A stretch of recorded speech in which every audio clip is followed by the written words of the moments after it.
नमस्कार। आज मैं फिर आपके सामने अपराध की एक और घटना लेकर आया हूँ। आज के अपराध की घटना राजस्थान से है। थोड़ी पुरानी है लेकिन खुलासा एकदम नया नया है, एक दिन पहले का। हुआ कुछ यूं कि राजस्थान के जोधपुर जिले के थाना देचू, फलोदी जिसे कहते हैं, वहाँ पर 15 दिसंबर 2023 को एक व्यक्ति जुगराज ढेंडरवाल आए, जिनके पिताजी का नाम पूर्णमल वाल्मीकि था। उन्होंने बताया कि मेरा बेटा नीतेंद्र राज उर्फ प्रदीप, वो 5 नवंबर 2023 को चुरू से जोधपुर एग्ज़ाम देने गया था और 5 नवंबर को ही रात में मेरी बात, 6 नवंबर को शाम तक मेरी अंतिम बात हुई थी। उसके बाद से मैंने तमाम कोशिश कर डाली, लेकिन उससे न बात हो पाई, न ही ये पता लगा कि वो आखिर गया कहाँ। लिहाजा हमारी गुमशुदगी लिख ली जाए। पुलिस ने फ़ौरन जो फॉर्मेलिटी होती है, पहचान के चिन्ह, हाइट, कलर, वेट, कपड़ा, फ़ोटो, ये सब लेकर और उसकी गुमशुदगी लिख ली। ढेजू के थानाधिकारी ने बताया, जो शिवराज सिंह ने, कि चूरू की इंदिरा कॉलोनी वार्ड 47 के निवासी जुगराज ढेंडरवाल की रिपोर्ट की गुमशुदगी रिपोर्ट लिख ली गई थी और उनके पिता ने ये बताया था कि वो 5 नवंबर को चूरू से परीक्षा देने के लिए जोधपुर जाने के लिए कहकर निकला था और अगले दिन 6 नवंबर की शाम करीब 6 बजे पिता की पुत्र से अंतिम बार बात हुई थी। उसने कहा था कि वो रात 3:30 वाली ट्रेन से चूरू लौट आएगा। जब बेटा घर नहीं पहुंचा तो पिता ने उसकी मोबाइल पर कॉल किया। फ़ोन देचू थाने पर था। वहाँ किसी सिपाही ने उठाया तो पिता ने पूछा कि आपके पास कैसे पहुंचा? तो उसने कहा कि फ़ोन बस में कंडक्टर को मिला था और उसने थाने पर जमा करा दिया था।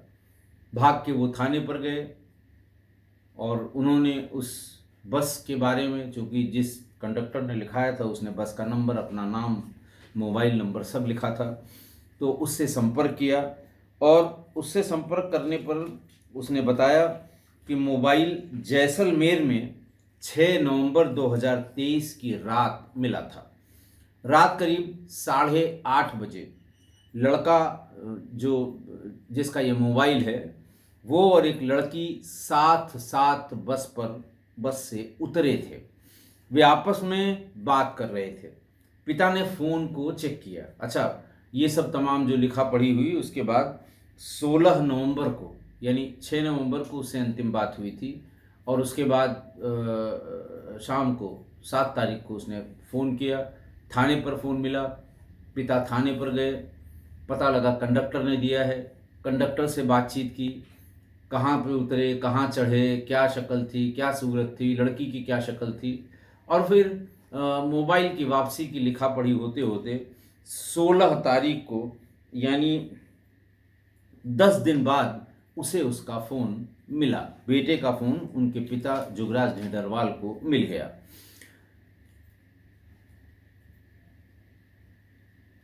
पिता ने फ़ोन चेक किया तो उसमें 4 नवंबर की रात, यानी 5 को एग्ज़ाम देने के लिए कह के निकला था, लेकिन 4 नवंबर की रात 3:34 और 3:36 पर एक ही मोबाइल से 2 मिस्ड कॉल थी।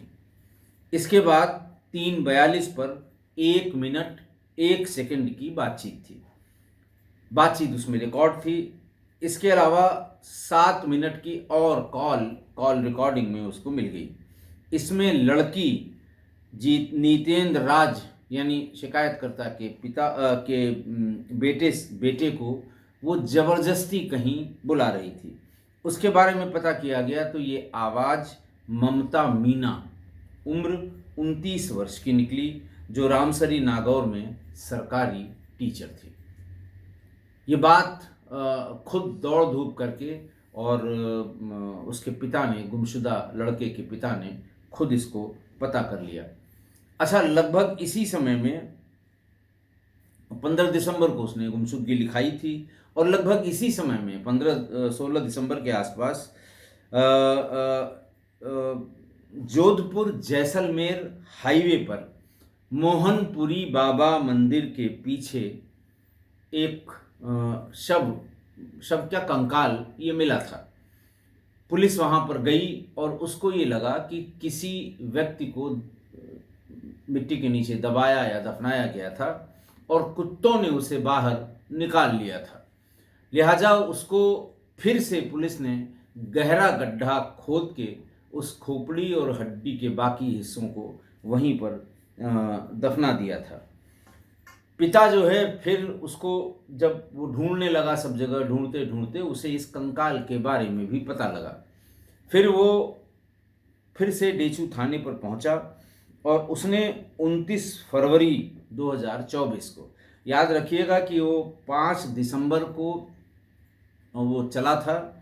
उसके बाद फिर 15 दिसंबर को उसके पिता ने गुमशुदगी लिखवाई थी और उसके बाद उसे ये पता लगा कि यहाँ एक खोपड़ी मिली थी। पुलिस ने उसको दफना दिया। उसमें पहचान की कोई चीज़ नहीं थी, कोई कपड़ा नहीं था उस पर, कोई जूता नहीं था, कोई घड़ी नहीं, कुछ नहीं था। तो उसको ये आशंका होने लगी। फ़ोन भी उसे मिल गया जिसमें ममता की आवाज़ भी मिल गई। तो उसे ये आशंका हुई कि हो न हो ये ममता ही इसके पीछे है, वही ये बता पाएगी। और अब तो काफ़ी समय हो गया, 5 दिसंबर से 29 फरवरी, यानी 5 दिसंबर से 5 जनवरी, 5 जनवरी से 5 फरवरी, और करीब करीब 3 महीने में कुछ दिन बाकी थे, 7-8 दिन।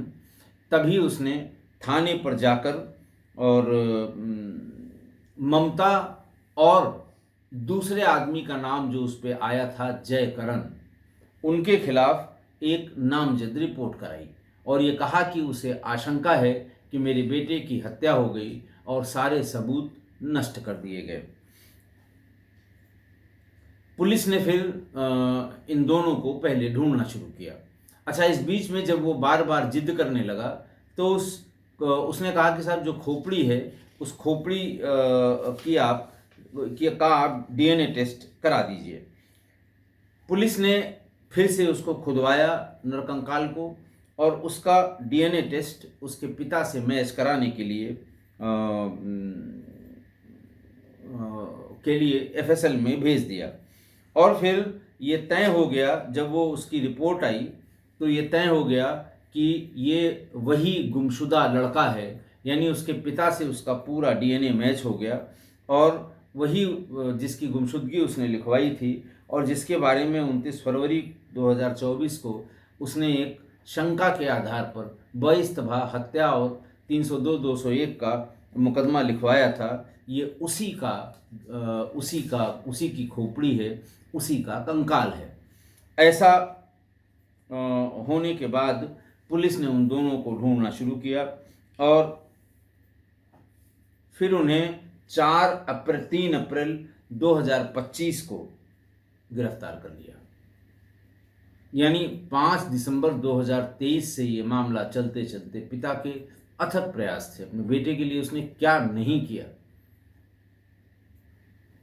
वो उस बस वाले से सारी बात, फिर ये भी किया उसने कि किस समय वो बस चली थी, कंडक्टर ने बताया वो किस समय पहुंची थी और ये कहाँ मोबाइल मिला, मोबाइल पर सबसे पहली नज़र किसकी पड़ी।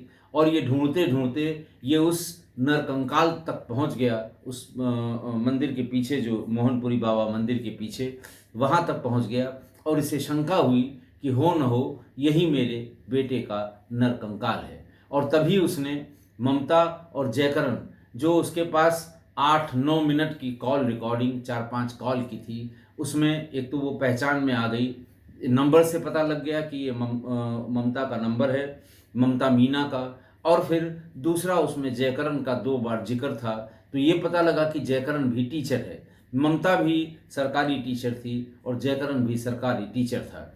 इन दोनों के खिलाफ उसने मुकदमा लिखवा दिया, लेकिन तब तक डीएनए की रिपोर्ट नहीं आई थी। और जैसे ही डीएनए की रिपोर्ट आई वैसे ही पुलिस ने दोनों को ढूंढना शुरू किया और 6 दिसंबर का गुमशुदा लड़का, उसके आरोपियों की गिरफ्तारी 4 अप्रैल 2025 को हो गई। फिर ये पता लगा कि ममता मीना पुत्री सूरजभान मूल रूप से जयपुर के मनोहरपुर में बिठावाली ढाणी की रहने वाली है।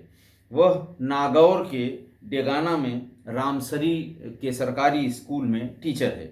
दूसरी तरफ जयकरण पुत्र भैरूलाल मीना मूल रूप से मनोहरपुर थाना खोरा लाड़ा खाना थाना के खोरा लाड़ा खाना गांव का रहने वाला है। वह फलोदी के सगरा में सरकारी स्कूल में टीचर है। ध्यान रखिए कि ये लोग मीना थे, ये दोनों, और जिससे पहले उसके संबंध थे यानी जिसकी हत्या हुई थी वो वाल्मीकि था। बड़ा नेचुरल है, दोनों अलग अलग समाज से आते थे और शायद यही वजह होगी कि इसकी वजह से उसे मार दिया इन लोगों ने।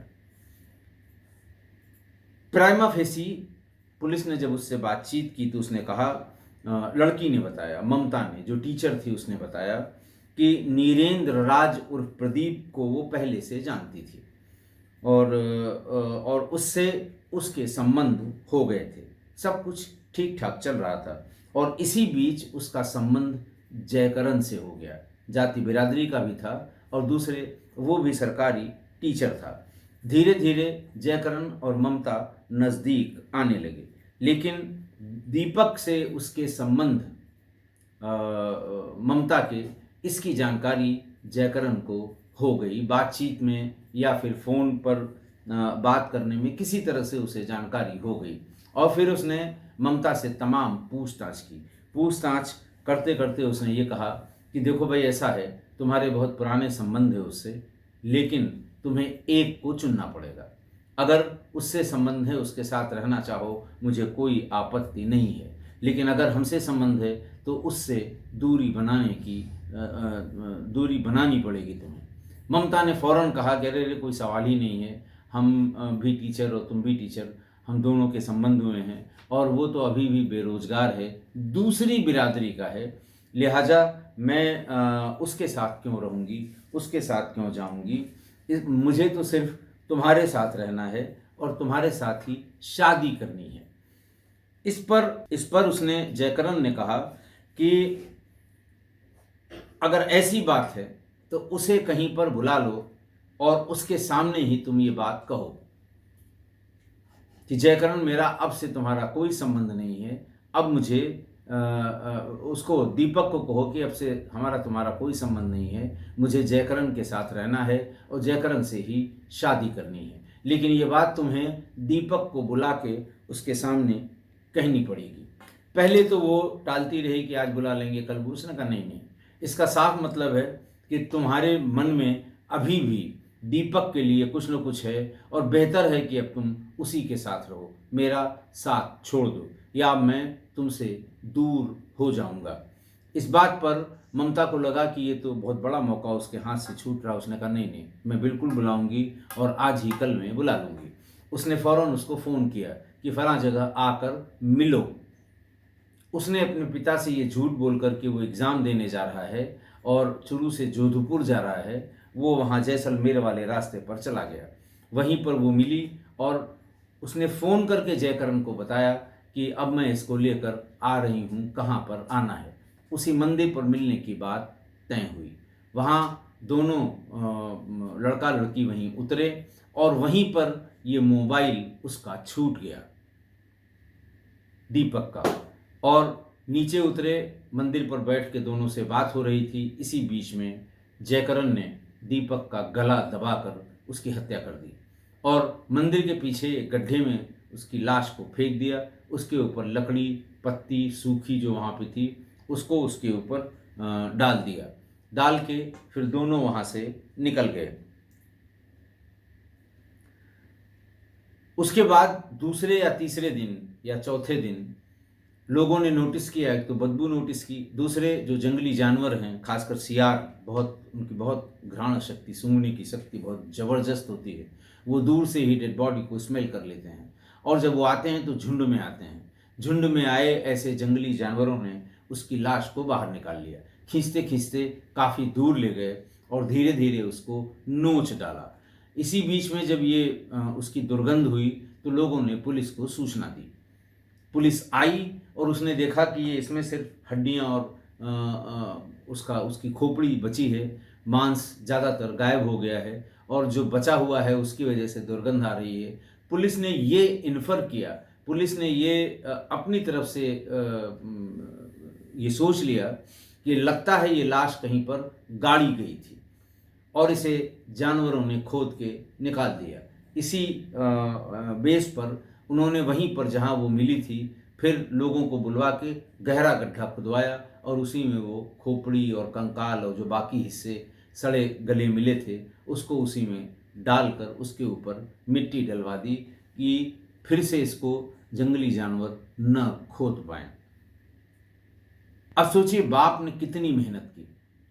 जब ये बताया गया कि इस रूट पे फलां जगह ये मोबाइल मिला है तो वो कई दिनों तक लगातार वहीं पर घूमता रहा, लोगों से पूछता रहा, जानने की कोशिश करता रहा और तब उसको पता लगा कि यहाँ पर मंदिर के पीछे वो एक दुर्गंध आई थी तो वहाँ पर एक नरकंकाल मिला था और पुलिस बुलाई गई थी। इतनी ही बात लोग वहाँ पर बता पाए जो लोग मंदिर में रेगुलर आने जाने वाले। तो कोई बहुत बड़ा मंदिर नहीं था, सड़क के किनारे ज़रूर था, लेकिन बहुत वीरान सा मंदिर था। आसपास के गांव के लोग ही आया करते थे।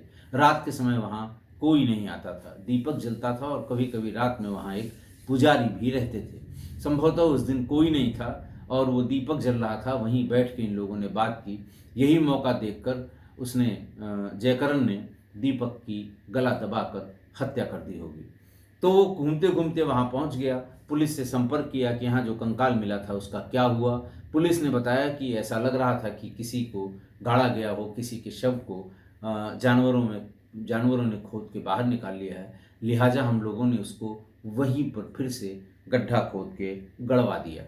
तो वो जब गाड़ दिया गया वहाँ पर फिर पुलिस की उपस्थिति में उसने उसको निकलवाया और फिर ये कहा कि साहब आप इसका डीएनए टेस्ट कराइए।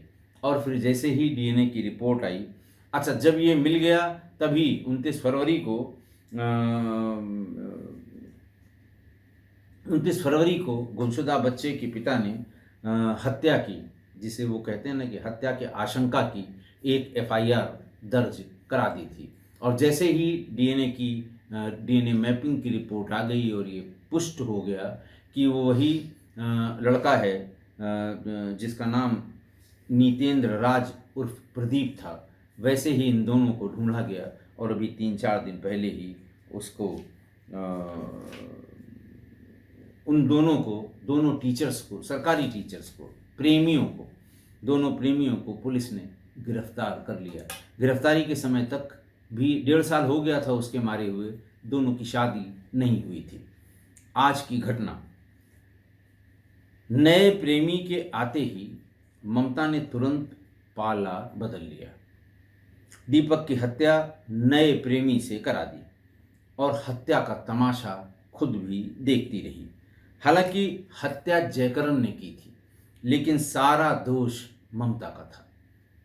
हत्या करने वाला ही दोषी माना जाता है और चूंकि वो मौके पर मौजूद थी इसलिए हत्या में उसके शामिल होने का आरोप उस पर भी था, जिसकी वजह से पुलिस ने दोनों को जेल भेज दिया। ममता का दोष इसलिए था कि उसको लालच ये कि जयकरण भी सरकारी टीचर है, सजातीय है और प्रेम भी करता है, यानी प्रेमी भी है, और दीपक अभी तक बेरोजगार है, सजातीय भी नहीं है, कुछ पैसा रुपया उसके पास नहीं है, या यूं कह सकते हैं कि पैसों और ऐशो आराम के चक्कर में उसने अपने पुराने प्रेमी की हत्या करा दी। देखिए, पैसा सब करा देता है। मतलब एक सरकारी टीचर है तो उसके पास पैसा भी होगा, अपना पैसा वो जानती थी मुझे कितना मिलता है, उसके बारे में भी जानकारी होगी, इतना ही मिलता होगा, दोनों मिला के इतना करेंगे, 4 साल में मकान खरीद लेंगे, 2 साल में गाड़ी खरीद लेंगे, और क्या क्या सपने आदमी बुनने लगता है पैसे को देखकर। तो ये पैसा, ये सारे रोगों की जड़ है। मैंने आपको बताया कि जब भी हत्या के कारण, पुराने ज़माने से, ब्रिटिश पीरियड से, पुलिस जब भी हत्या का कारण ढूंढती है तो जर जोरू और ज़मीन में ही ढूंढती है। यानी जर का मतलब पैसे से है, जोरू का मतलब महिला से है, ज़मीन यानी आपके ज़मीन से है, आपकी भूमि से है, आपकी संपत्ति से है। तो ये पैसा सब करा देता है, घृणा पैदा कर देता है किसी के प्रति, किसी के प्रति वो घृणा पैदा, भाई बहन माँ बाप, किसी के प्रति आपको आपको आपके मन में घृणा की भावना पैदा कर देगा। बेवफाई सिखा देता है यही पैसा। कल तक जो बहुत वफादार था, साथ साथ जीने मरने की कस्में खाई जाती थी, उसके साथ बेवफाई दिखाने में कतई गुरेज नहीं की ममता ने, क्योंकि उसे सामने एक ऐसा आदमी जो कमा रहा है, सजाती है, पैसे की कमी नहीं होगी, ये उसको दिखाई पड़ गया। तो ये पैसा बेवफाई सिखा देता है और सबसे ऊपर ये अंधा कर देता है। लोगों को देखने की और देखकर समझने की शक्ति उनकी नष्ट हो जाती है। आशा है आप मेरी इस बात से सहमत होंगे। आज के लिए इतना ही। बहुत बहुत धन्यवाद।